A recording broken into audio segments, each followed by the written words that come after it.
Hi dear students, Santosh here, and today I am going to deliver the lecture number 2 part 2 or lecture number 3 regarding planning of building, and which is the part of building construction and design. This chapter or this lecture is dealt with building bylaws and different type of areas to be considered while designing and planning the building, and also it illustrates the ideal site for the building or factors to be considered while deciding the site for building. So let us start the lecture. What are the building bylaws?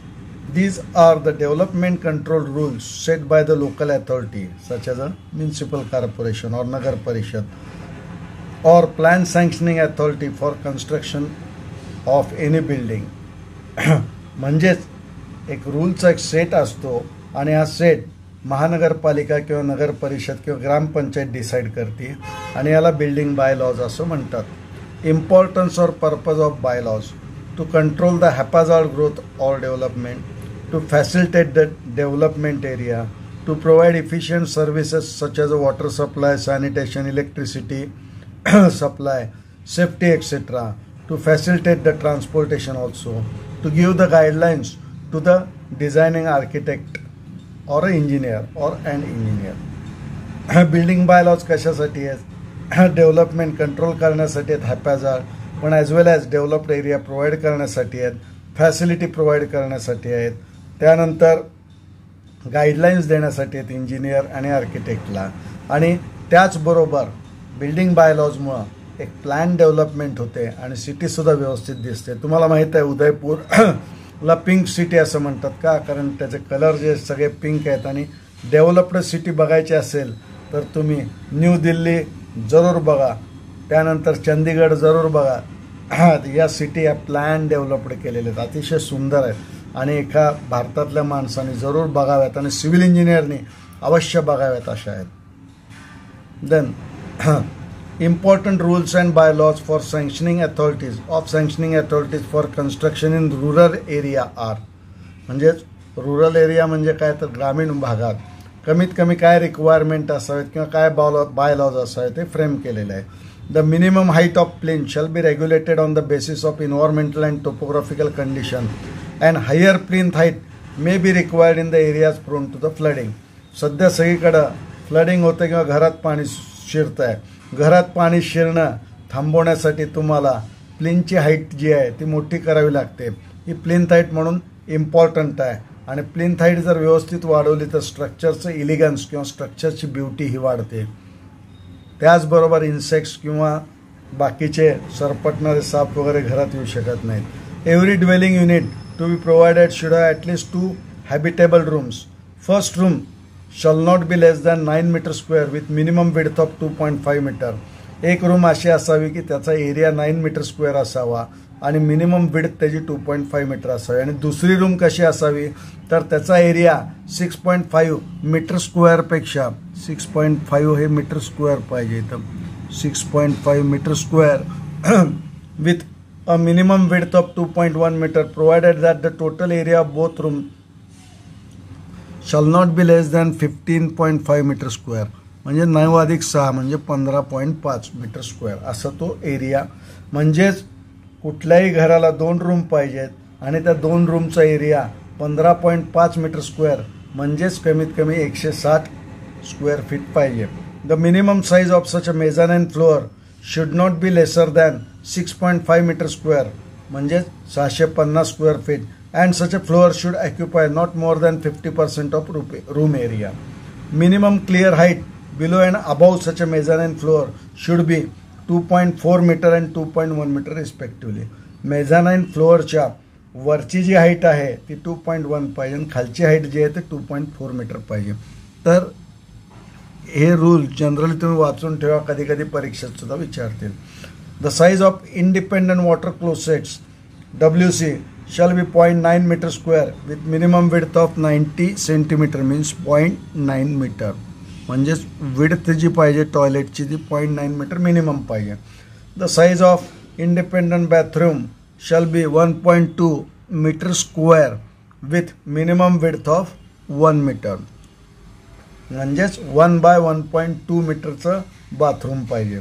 The size of cooking alcove serving as a cooking space shall not be less than 2.4 meter square with minimum width of 1.2 meter. म्हणजे 1.2 metre minimum width पाहिजे किचनची आणि 2.4 metre square म्हणजे 240 कमीत कमी 250 square feet त्याचा area पाहिजे. The minimum height of room spaces shall be a habitable room 2.75 metre, kitchen 2.6 metre, bath or water closets 2.2 metre and corridor 2.1 metre. या जरी मिनिमम हाईट्स दिलेल्या असल्या तरी height should not be less than 3 metre for beauty, elegance and ventilation as far as my knowledge is concerned.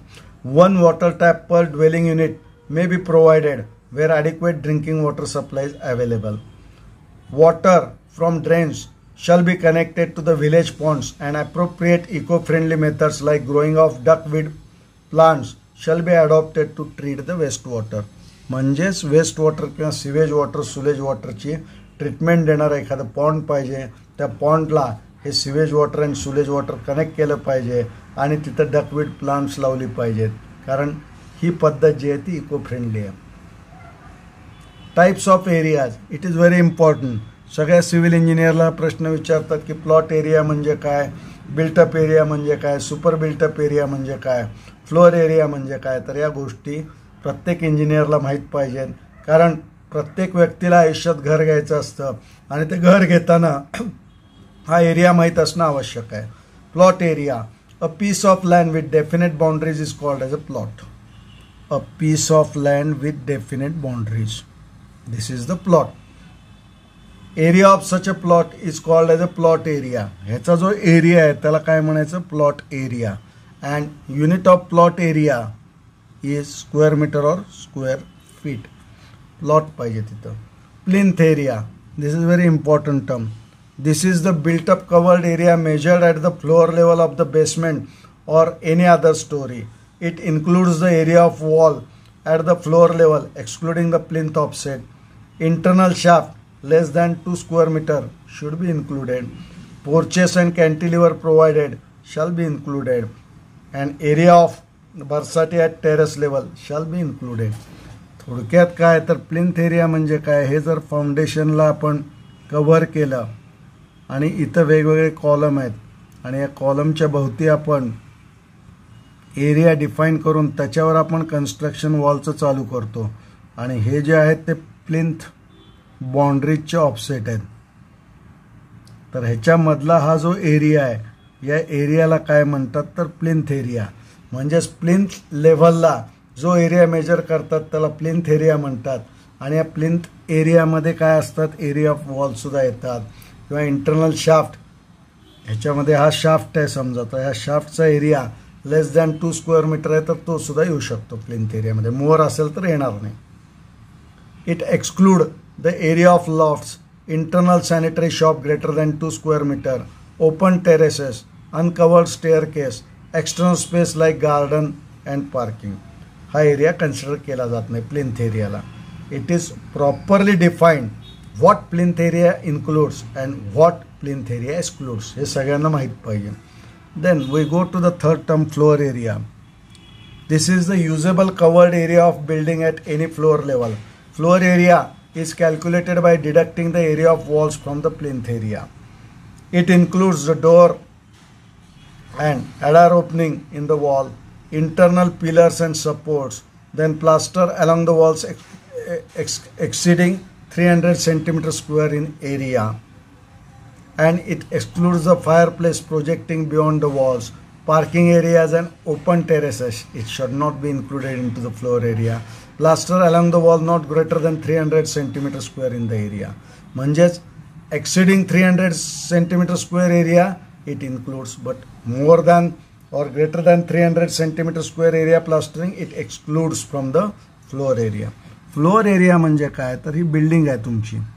या बिल्डिंगचा या लेवलला समजा तुमची प्लिंथ आहे तर हा जो आहे तो इथला एरिया आपण काढतो तो plinth area.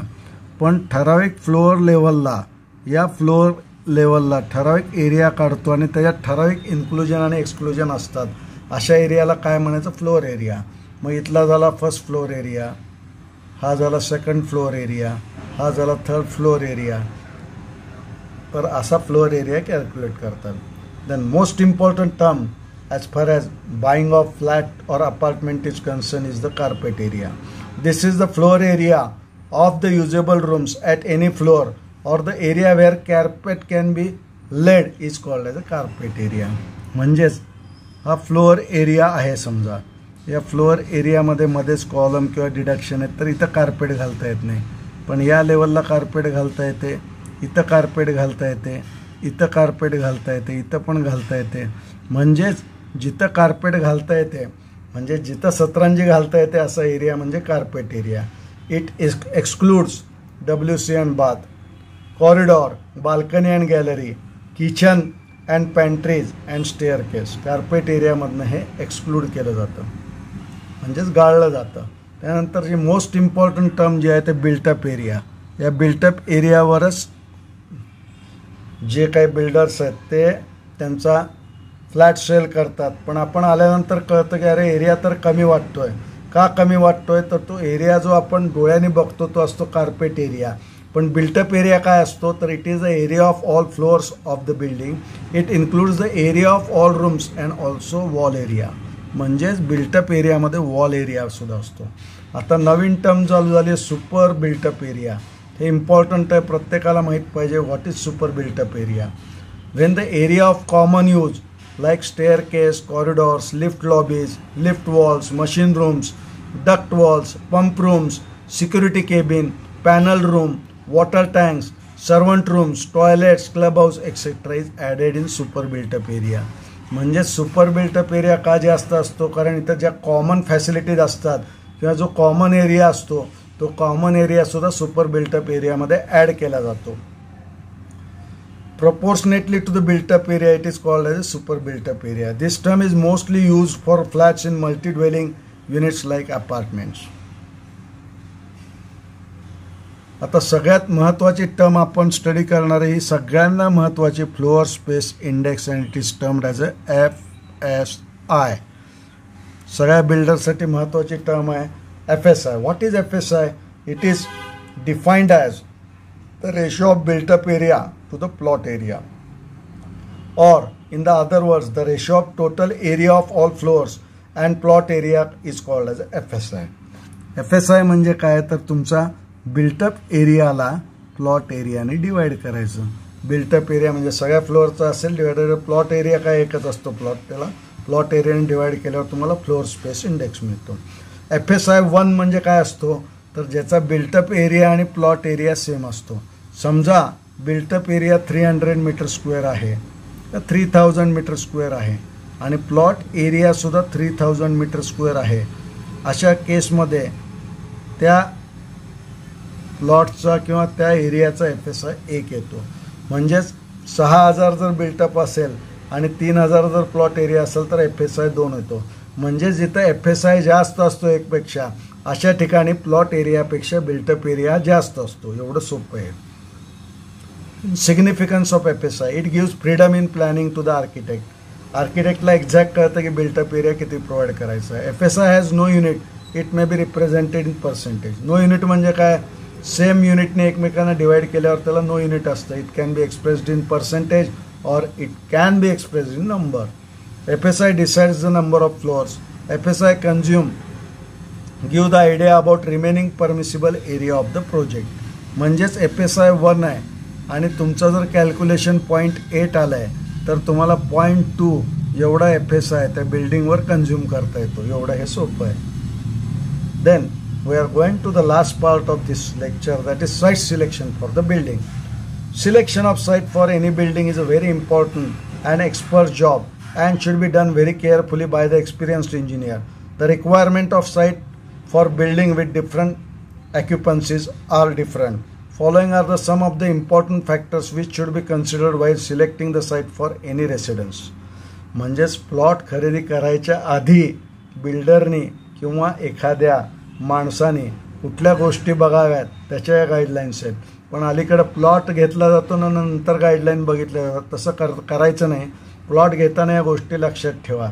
The site should be in fully developed area or in the area which has potential of development. म्हणजेच विकसित भागात तुमची साईट पाहिजे किंवा भविष्यात जी विकसित होणार आहे अशा ठिकाणी तुमची जागा पाहिजे. There should be good transport facilities such as the railway, bus service for going to office, college, markets etcetera. म्हणजे गुड कम्युनिकेशन और गुड ट्रान्सपोर्ट फॅसिलिटीज पाहिजेत त्या साईटला. Civic services such as water supply, drainage, sewers, electrical lines, telephone lines etcetera should be very near to the selected site so as to obtain their services with no extra cost. म्हणजे त्या services easily मिळाल्या पाहिजेत, no extra cost आणि burden नाही पाहिजे extra कॉस्टचं. The selected site should be large in a boat to ensure the building abundant light and air to prevent any over dominance by the neighboring buildings. म्हणजेच site ही मोठी पाहिजे ज्याच्यामुळे साईटचं light आणि air व्यवस्थित पाहिजे. The ground water table at the site should not be very high. Water table जर हाय असेल तर काय होईल, फ्लडिंग होईल, पाणी वर येईल जास्त पावसाळ्यात आणि त्रास होईल स्ट्रक्चरला. Good foundation soil should be available at the reasonable depth. This aspect saves quite a bit in the cost of building. Foundation strong foundation low डेप्थवर असल्यावर खर्च कमी येतो. The site should be command a good view of landscape such as a hill, river, lake etcetera. म्हणजे site अशा जागी पाहिजे की जिथून ॲस्थेटिकल व्ह्यूज चांगले दिसायला पाहिजेत, पण असे साईट मिळणं सहजासहजी शक्य नाही आहे. Then residential house site should be located away from the busy commercial roads. Busy commercial रोडपासून रेसिडेन्शियल साईट लांब पाहिजे. का? कारण अशा ठिकाणी ओव्हर क्राउडिंग होतं किंवा बाहेर पडायला त्रास येतो, तर असा त्रास होऊ नये. पण अलीकडं कमर्शियल एरिया हा रेसिडेन्शियल एरियाला क्लब करण्याचा फॅड निघाला आहे. तर residential site should not be located near workshops, factories because such locations are subjected to the continuous noise. आता बऱ्याच ठिकाणी अपार्टमेंटमध्ये आपण जागा घेतो तरी डेव्हलपमेंट 10 वर्ष चालते. अशा 10 वर्षाच्या डेव्हलपमेंटमध्ये वयाच्या 40-50व्या वर्षी घर घेतल्यावर रिटायरमेंटपर्यंत त्या माणसाला त्या अपार्टमेंटचे आवाजच सहन करत बसावे लागतात. तर असं सहसा नसावं, कारण कंटिन्युअस नॉईज हा माणसाला त्रास देऊ शकतो. And site should be situated in such a area where there is a safety and security. दोन एस महत्त्वाचे, सेफ्टी सिक्युरिटी. तर सेफ्टी सिक्युरिटी असलेल्याच ठिकाणी आपण घर घ्यावं किंवा घराचा प्लॉट घ्यावा. This is enough in this lecture. For more details and notes you may please contact my administrator Viresh Chanda. His mobile number is 8766847055. My email ID is svkulkarni72@gmail.com. And this is enough for this lecture. Thanking you and bye bye.